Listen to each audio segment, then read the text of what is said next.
Hello friends, आज के इस लेक्चर में आपको कक्षा 10 गणित में अध्याय 2 बहुपद के बारे में बताएंगे।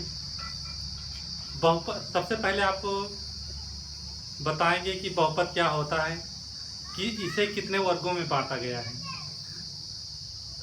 क्योंकि ये चैप्टर बहुत आसान है, केवल शुरू में आप समझ गए तो जितना भी चैप्टर इसमें दिया गया है लास्ट तक आपको अच्छे से समझ में आ जाएगा। तो बच्चों, शुरुआत करते हैं इसकी। बहुपद चर अचर संख्याओं का क्या होता है, एक प्रकार का मिश्रण होता है। इसमें चर और अचर संख्याएं क्या होती हैं, मिली होती हैं। अब इन्हें सूत्र रूप में कैसे लिखा जाता है, देखिए सूत्र के रूप में इसे f ऑफ x बराबर a0 x power 0, a1 x घात 1, a2 x घात 2, a3 x घात 3, a4 x घात 4 डॉट डॉट। इसे कहाँ तक लिख सकते हैं हम, इसके कई पद लिख सकते हैं। तो यहाँ पर इसके कितने पद हैं, अगर यहाँ से यहाँ तक इसको गिना जाए तो टोटल कितने पद हैं, इसके n पद हैं। तो ये कौन सा बहुपद है, n पद वाला बहुपद है। कितने पद वाला बहुपद है, n पद वाला बहुपद है। देखिए ध्यान से, अब इसमें आपको चर और अचर जानना है। चर संख्याएं क्या हैं, अचर संख्याएं क्या हैं। तो पहले चर अचर के बारे में जानते हैं, उसके बाद इसमें हम देख लेंगे इस बहुपद में चर कौन है और अचर कौन है। तो देखिए यहाँ पर चर संख्याएं जो परिवर्तित होती हैं, अर्थात जिनका मान कुछ भी हो सकता है। आप लोग जानते हैं कि कोई भी क्वेश्चन हल किया जाता है तो उसमें x का मान कभी कभी 2 आता है, 0 आता है, 1 आता है, 3 आता है, कभी चेंज हो सकता है। देखिए x, y, z ये सब किसमें आते हैं, चर संख्याओं में, क्योंकि इनका मान क्या है, बदलता रहता है। इनका मान कुछ भी हो सकता है। ये क्या है, चर है। चर वे संख्या हैं जिनका मान बदलता है। अचर संख्याएं वो किसे कहते हैं, अचर संख्या वो हैं जिनका मान क्या है, फिक्स होता है, कभी भी बदलता नहीं है। जैसे क्या है 2, 3, 5, 7, इनका मान क्या है, हमेशा फिक्स होगा। 2 कभी 3 नहीं हो सकता, 3 कभी 5 नहीं हो सकता, तो इनका मान फिक्स रहेगा। इसलिए इन्हें हम क्या बोलते हैं, अचर संख्याएं बोलते हैं।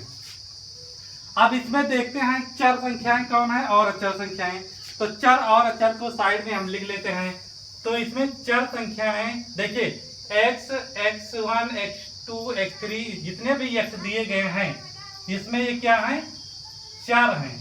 इसमें जितने भी दिए गए हैं ये क्या है, चर हैं n तक। और अचर कौन से हैं, अचर इसमें जो a वाले दिए गए हैं, x के आगे, x से पहले जो संख्या होगी यहाँ पर वो क्या दी है, अचर संख्या। यहाँ पर a0, a1, a2, a3 dot dot an, ये किस में आते हैं, अचर। तो जो चर संख्या होती है उसके जस्ट बगल जो अंक पाया जाता है, जो संख्या होती है, वो क्या होती है, अचर संख्या होती है। तो ये आप लोगों ने देखा कि बहुपद जो होता है, बहुपद को सूत्र रूप में ऐसे लिख सकते हैं। इसमें चर और अचर क्या होते हैं उसके बारे में आपने सीखा। अब बहुपद को कितने वर्गों में बांटा गया इसके बारे में आपको बताएंगे। बहुपद को 2 वर्गों में, इसका आधार अलग अलग होता है। एक होता है घात के आधार पर, घातांक के आधार पर बहुपद को अलग करेंगे, और दूसरा है पद के आधार पर बहुपद को अलग करेंगे। तो घात के आधार पर बहुपद को कैसे अलग करते हैं, आप देखिए, ध्यान से देखिएगा, बहुत मजा आएगा यहाँ पर। तो यहाँ पर पॉइंट नंबर ए देखिए, ध्यान से देखना। अगर हम यहाँ पर एक पद ले रहे हैं, मतलब केवल इतना सा भाग ले रहे हैं, तो यहाँ पर देखिए a0 और यहाँ पर x पावर 0। इसमें आपको क्या देखना है, इसमें केवल x देखना है।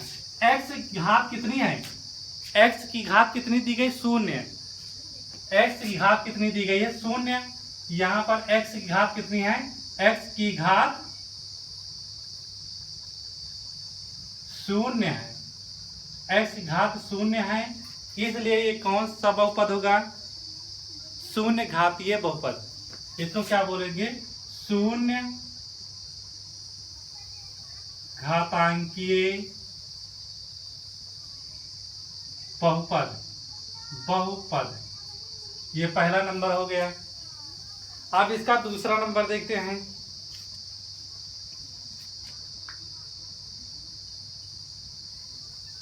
यहाँ पर हम मान लेते हैं इस बार दोनों को साथ में ले रहे हैं, मतलब इन दोनों को साथ में लिया जाए।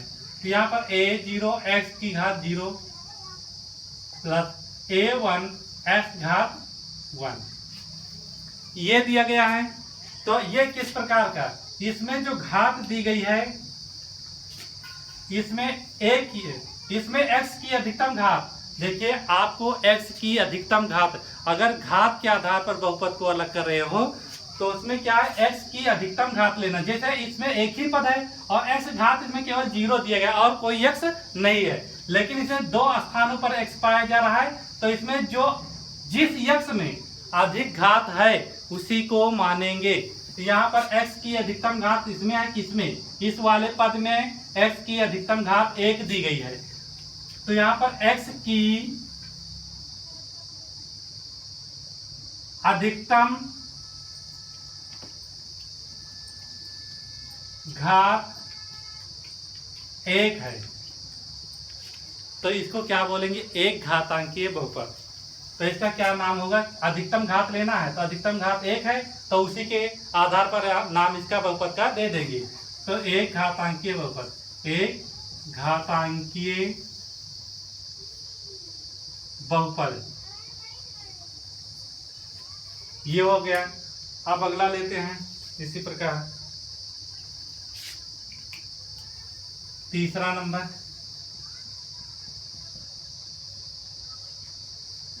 इसमें ले लिया जाए, जैसे अब 3 पद है, अब इसके साथ तीनों पद ले रहे हैं, तीनों लेंगे तो क्या हो जाएगा, a0 x घात 0 प्लस a1 x घात 1 प्लस a2 x घात 2।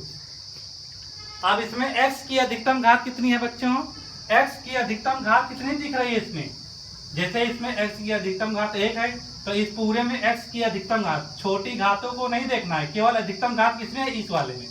तो इसमें लिखना x की अधिकतम घात, x की अधिकतम घात 2 है, इसको क्या बोलेंगे, द्विघातांकीय बहुपद कहेंगे। इसका क्या नाम होगा, द्विघातांकीय बहुपद,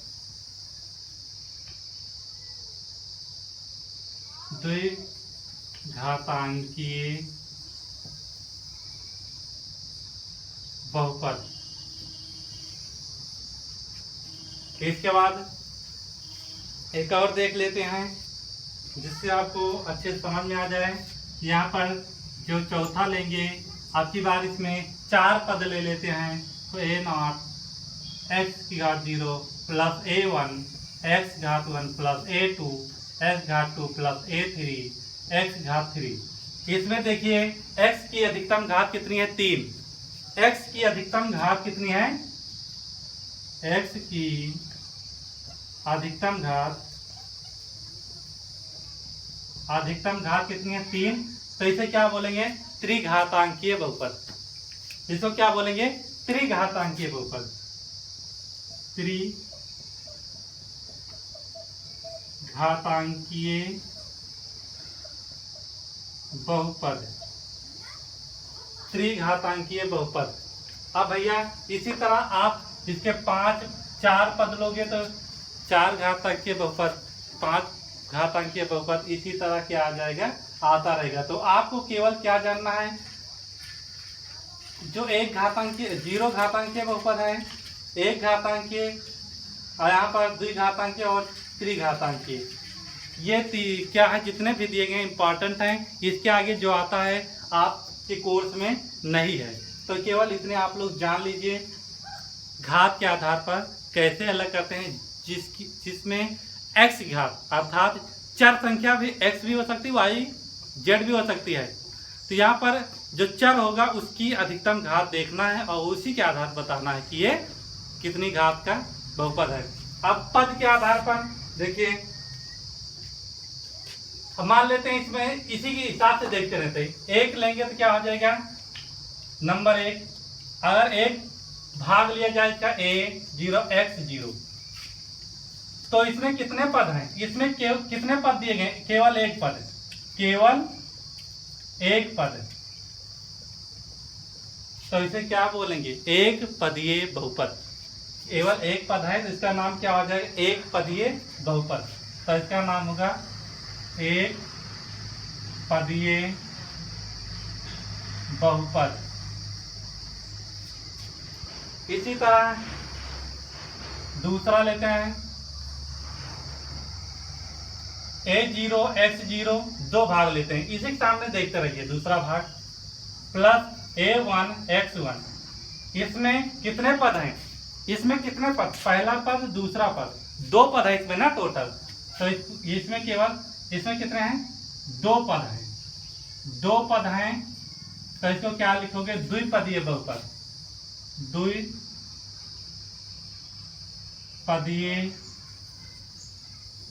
बहुपद। ये द्विपदीय बहुपद हो गया। देखिए एक पदीय जो बहुपद होता है उसको हम क्या बोलते हैं, इसका नाम क्या है, ये जो द्विपदीय बहुपद दिया गया है इसको हम एक नाम से और जानते हैं, इसका नाम है रैखिक बहुपद। इसको क्या बोलते हैं, रैखिक बहुपद। यहाँ पर जो एक घातांकीय बहुपद दिया गया है इसको भी क्या बोलते हैं, रैखिक बहुपद।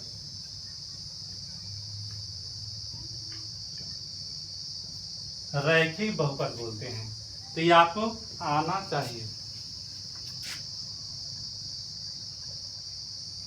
यहाँ पर जैसे a0 x0 plus a1 x1 plus a2 x2, इसमें कितने पद हैं, इसमें पदों की संख्या 3 है।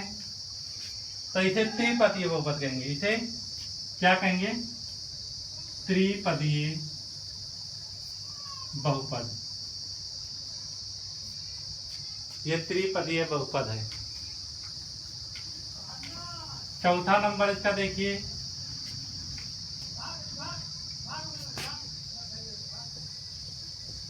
a1 x1 plus a2 x2 plus a3 x3, इसमें कितने पद हैं, 4।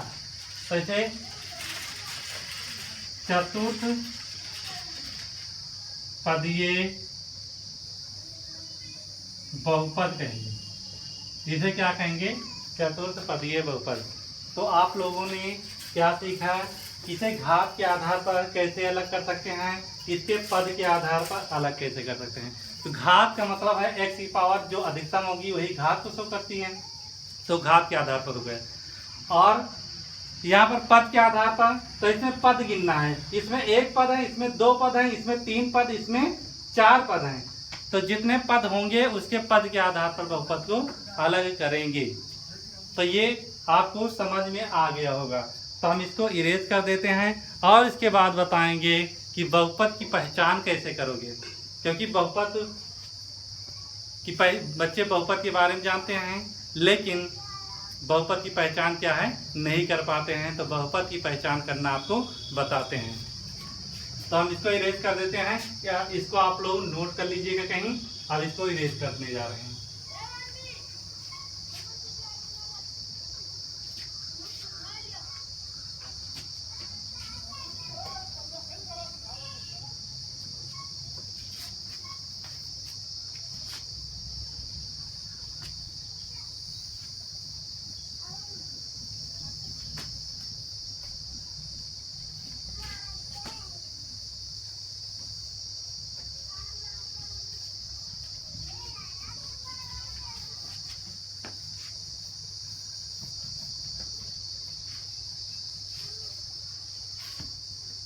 बहुपद की पहचान करना। बहुपद की पहचान करना। देखिए बहुपद की पहचान कैसे करेंगे, ये आपको यहाँ पर अच्छी विधि से बताएंगे कैसे बहुपद की पहचान कर पाओगे, क्योंकि आपको रटना नहीं है, समझना है। रटने से कुछ भी नहीं आता, स्पेशल सोचना पड़ता है। इसलिए आपको यहाँ पर बहुपद की जो पहचान करेंगे उसको आप स्पेशल सीखेंगे। पहले आप पूर्ण संख्या जानिए क्या होती है। पूर्ण संख्या अगर आपको आएगी तभी आप बहुपद की पहचान कर सकते हैं। तो पूर्ण संख्या पहले लिखते हैं, पूर्ण संख्या। पूर्ण संख्या क्या होती है, प्राकृतिक संख्या में अगर 0 लगा दिया जाए तो पूर्ण संख्या बन जाती है। प्राकृतिक संख्या क्या होती है? 1 2 3 4 5 6 डॉट डॉट, ये कहाँ तक होती है? n तक होती है। ये क्या है? प्राकृतिक संख्या है। ये क्या है? प्राकृतिक संख्या है। लेकिन इसमें अगर 0 मिला दिया जाए तो क्या बन जाएगी? पूर्ण संख्या। तो प्राकृतिक संख्या में अगर 0 मिलाया जाता है तो बन जाती है पूर्ण संख्या। तो ये क्या बन गई? पूर्ण संख्या। तो आपको बहुपद की पहचान करने के लिए पूर्ण संख्या का ज्ञान होना आवश्यक है। तो पूर्ण संख्या यहाँ पर लिख दी गई है, इसको आप नोट्स में लिख लेना।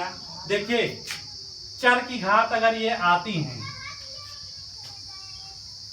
चर की घात में, चर की घात में, चर की घात में पूर्ण संख्या होती है, पूर्ण संख्या होती है, तब वह बहुपद होता है। बहुपद होता है। देखिए भैया, अगर चर की घात में पूर्ण संख्या है तो बहुपद होगा, अगर नहीं है तो बहुपद नहीं है। यह तरीका है। चलो, पूर्ण संख्या यहाँ पर लिख दिया गया। अब आपको एक क्वेश्चन देते हैं। यहाँ पर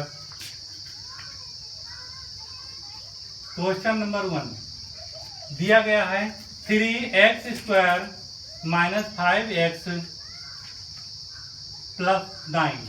ये दिया गया है। ये बहुपद है कि नहीं? ध्यान समझिए, ये बहुपद है कि नहीं। अब देखिए, यहाँ पर आपको पहले इसको समझना है। जहां पर अंक होता है, ध्यान दीजिएगा, जहां केवल अंक होता है उसके पीछे x⁻0 क्या होता है? छुपा होता है। उसके पीछे x⁻0 छुपा होता है। जानते हो, x⁻0 का मान हमेशा 1 होता है। किसी भी संख्या की घात में अगर 0 लगा दिया जाए तो उसका मान कितना आता है? 1। तो x⁻0 का मान कितना हो जाएगा? 1। तो यहाँ पर 1 अगर रख दिया जाए तो यहाँ पर क्या हो जाएगा? 2 एकम 2। तो कहीं अंक लिखा गया है तो उसके पीछे अगर 0 लगा दिया जाए घात में तो कोई प्रभाव नहीं पड़ेगा, क्योंकि इसका मान क्या है? 1 ही रहेगा और 1 से गुणा करने पर वही तो आएगा। तो यहाँ पर क्या करेंगे? इसमें क्या करेंगे? इसको लिख सकते हैं फिर से। देखिए, 3x² - 5x की पावर, जहाँ पर कोई घात केवल सिंगल x लिखा हो तो वहाँ पर x घात क्या? 1 लिख सकते हैं। यहाँ पर 9 और x⁻0 लगा सकते हैं। अब भैया, इसमें चर संख्या देखनी है। चर संख्या इसमें कौन कौन सी है? इसमें चर संख्या देखिए, एक ये चर संख्या है, ये चर संख्या, ये चर संख्या। चर संख्या x⁻2 भी है और चर संख्या x⁻1 भी है। जितने भी x दिखाई दे रहे वो चर संख्या है। और चर संख्या की घात चेक कीजिए। चर संख्या की घात 2 है, 1 है, 0। चर संख्या की घात क्या है? 0 1 2, मतलब 2 है, 1 है, 0 है। तो क्या इसमें 0 1 2 मिल रहा है? 0 भी मिल रहा है, 1 भी मिल रहा है और 2 भी मिल रहा है। इसलिए ये क्या है? बहुपद है। इसलिए क्या बहुपद है। ऐसे इसकी पहचान की जाती है। एक और क्वेश्चन से इसको थोड़ा आसान बनाते हैं। यहाँ पर x √5x⁻3 + x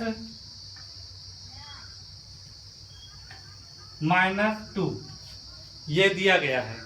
ये बहुपद है कि नहीं? इसको ध्यान से देखिए और बताइए बहुपद है कि नहीं। ध्यान से समझिए।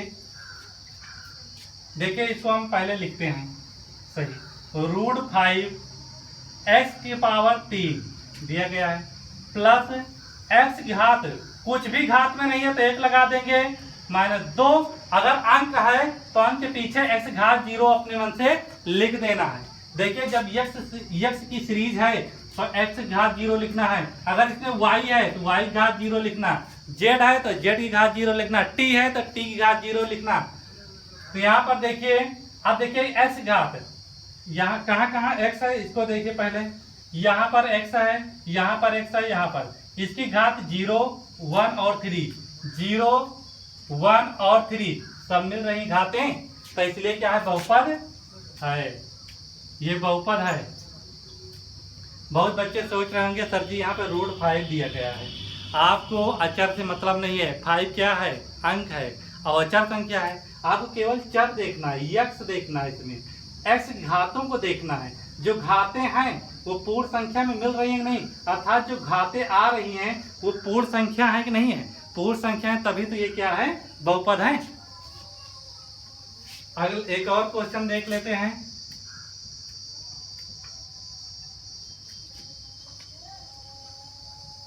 x minus 5x plus 3। अब ये बताइए बहुपद है कि नहीं। इसको पहले हम लिखते हैं सटीक। कैसे लिखेंगे? यहाँ पर x लिखा गया है रूट में। अगर कोई संख्या जैसे रूट में 2 दिया गया है तो मतलब इसकी घात 1/2। रूट में अगर 3 दिया गया है तो 3 की घात 1/2। अगर रूट में x दिया गया है तो x की घात 1/2। रूट का मतलब होता है उस संख्या का 1/2 लिख देंगे। ठीक है, यहाँ पर रूट में x लिखा गया तो x घात 1/2। अब माइनस 5x घात कुछ भी नहीं लिखा तो 1, और जहाँ पर केवल अंक होता है वहाँ पर x घात 0। अब देखिए इसमें चर संख्याएं कौन कौन सी हैं? चर संख्याएं यहाँ पर x है, ये वाला x है और यहाँ पर भी x है। अब इनकी घातों को देखते हैं। घात 1 है, 0 है और 1/2। तो 0 मिल रहा है, 1 मिल रहा है, लेकिन 1/2 नहीं मिल रहा है। 1/2 पूर्ण संख्या नहीं है, परमेय संख्या है। तो 1/2 अगर इसमें नहीं मिल रहा है तो ये क्या है? बहुपद नहीं है। यहाँ पर इसको लिखेंगे बहुपद, बहुपद नहीं है। ये आपको समझ में आ गया होगा। एक और पॉइंट देखिए इसका। मान लेते कोई अंक जैसे 5 दिया जाए, आज इसको कहा जाए बहुपद है कि नहीं, तो इसको कैसे बताओगे? देखिए यहाँ पर जहां पर अंक होता है वहां पर घात 0 लगा देते हैं। x घात क्या लगा देते हैं? 0 लगा देते हैं। तो क्या x घात 0 जो दिया गया है वो पूर्ण संख्या में मिल रहा है? मिल रहा है। x घात 0 जो दिया गया है पूर्ण संख्या में है, इसलिए ये भी क्या है? बहुपद है। ये बहुपद है।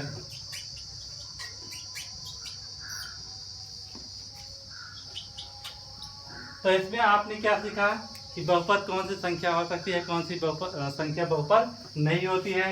बहुपद को कैसे वर्गीकृत करते हैं इसके बारे में आपको बताया गया। इसकी पहचान कैसे करते हैं, क्योंकि बहुपद के बारे में पूछा जाता है कि ये किस घात का बहुपद है, तो आप लोग देख कर बता दें ये कितने पद का बहुपद है। तो 1 2 3 पद है, 3 पद का बहुपद है। कहा जाए ये कितने घात का बहुपद है, तो इसमें अधिकतम कितनी घात है x की? अधिकतम घात 2 है ना, तो 2 घातीय बहुपद है। तो घात अधिकतम देखना है तो घात के आधार पर बहुपद को अलग करेंगे, और पद को गिन लेना है तो पद के आधार पर बहुपद को अलग करेंगे। तो आशा करता हूँ ये वीडियो आपको अच्छा लगा होगा। इस देखिए आपको जो द्विघात समीकरण है, त्रिघात समीकरण है, रैखिक क्वेश्चन है, तो इसके बारे में अगले वीडियो में आपको विधिवत पढ़ाया जाएगा। लेकिन ये जो बताया गया इसको रिवीजन जरूर कर लीजिएगा, इससे आपको बहुत हेल्प मिलने वाली है। वीडियो को शेयर कर दीजिए, चैनल को सब्सक्राइब कीजिए, अपने दोस्तों को शेयर कीजिए, अच्छे से मेहनत कीजिए जिससे आप अच्छे मार्क्स ला सकें। जय हिंद।